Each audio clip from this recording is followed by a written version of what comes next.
Benvenuti, allora partiamo con questa presentazione. Stasera presentiamo un nostro amico scrittore di Milano che si chiama Andrea Salina, che ci presenta due libri. Il primo si chiama Nocchio con il sottotitolo Storia di un cavaliere senza macchia e di un prode salumiere.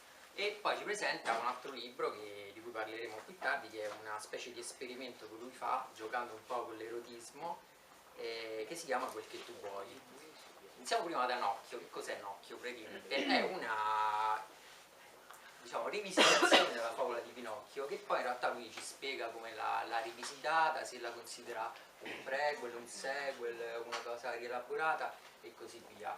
In questo libro io ho trovato una serie è come una specie di calderone dove lui gioca con una serie di contaminazioni di vari generi, ci mette dentro rivisitazioni di varie favole, e poi perché ne abbiamo trovate almeno 3 rileggendo il libro, perché non è soltanto Pinocchio, perché lui ci infila anche Notre Dame de Paris, poi ci mette anche il Principe Ranocchio, e poi ci sono anche molti richiami sull'aspetto letterario di come lui interpreta questa scrittura, perché lui si fa una scrittura quasi da 1600, no? Raccontaci un po' com'è Nocchio. Ma Nocchio sostanzialmente è nasce come favola, prende spunto da Pinocchio di Collodi, facendo finta che però il manoscritto che nella finzione viene ritrovato sia addirittura precedente a quello di Collodi, per cui si presume che poi Collodi, ma io mi sono permesso di fare questa cosa, abbia preso spunto anche lui da questo manoscritto per scrivere poi la sua favola di Pinocchio. È un espediente letterario comunque noto, notissimo e strausato. Manzoni stesso ha utilizzato qualcosa del genere.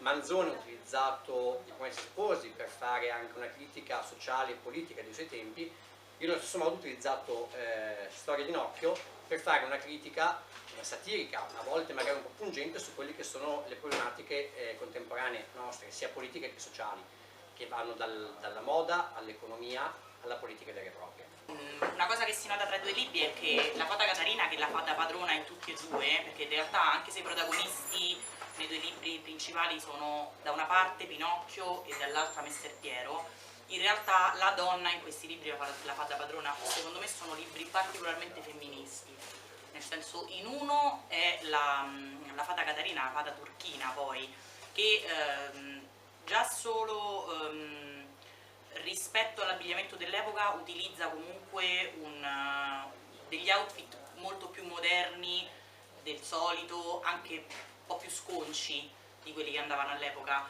e comunque usa la sua magia e la sua bellezza per fare in modo che le donne vengano apprezzate, poi lo leggerete nel libro, vengano apprezzate diversamente dai propri uomini. Nel secondo libro, attraverso dei rapporti interpersonali con il Messer Piero, fa in modo che lui cada ai suoi piedi, quindi usa la sfera sessuale per punire un Don Giovanni del tempo. Diciamo, il messaggio qual è? Che la donna batte l'uomo.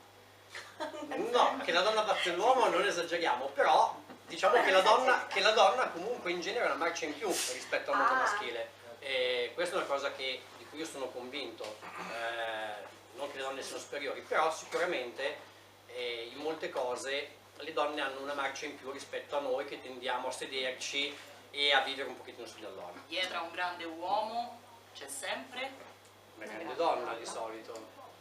Una sedia. e infatti sei solo. O una panca. Sentite come, grazie all'aiuto della fata turchina e della sua magia, dalla sera alla mattina, quasi senza il tempo di dir bah, il tetto della casa fu allungato da ambo i lati, sino al suolo. Le finestre presero forma da baini e men che non si dica, un soffice manto erboso ricoprì tutto per incanto. Solo la porta e le finestre interrompevano la continuità di quella che era diventata una rigogliosa e verde collinetta. Più veloce di una maldicenza, la notizia della trovata del burattino fece in pochi giorni il giro del villaggio e del contado, ed in breve fu tutto un lavorar d'asce, di seghe e di pialle, e poi di zappe, vanghe e picconi, per modificare i tetti sopravvissuti e rivestirli di zolle d'erba e di cespugli. Nel volgere di qualche mese, agli uccelli che percorrevano quel tratto di cielo si presentò un paesaggio alquanto strano. Dove un tempo spiccavano case e villaggi, ora si vedevano soltanto chiese isolate, basse collinette da cui talvolta usciva del fumo e assurdi ruderi scoperchiati, senza macerie attorno in cui gli uomini pareva s'ostinassero a vivere. Un libro un po' serio, appunto come dicevamo la fatina diventa improvvisamente una dea del sesso. Una macchina del sesso, se vogliamo. E lui... Perché è una fatina. Quindi fa... Dico, perché è una fatina, Una fatina, lui fa una specie di 50 sfumature di turchese, Di turchese, dai.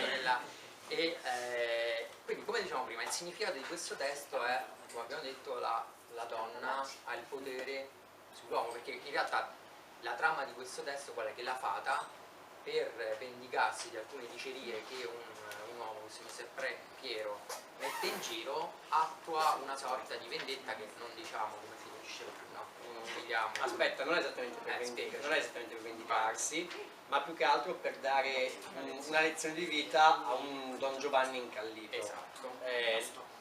Come pretesto lei sceglie anche proprio il fatto che questo Don Giovanni incallito a un certo punto le aveva messo gli occhi addosso in un modo non molto simpatico e decide di metterlo a posto, come si leggerà poi eventualmente nel libro.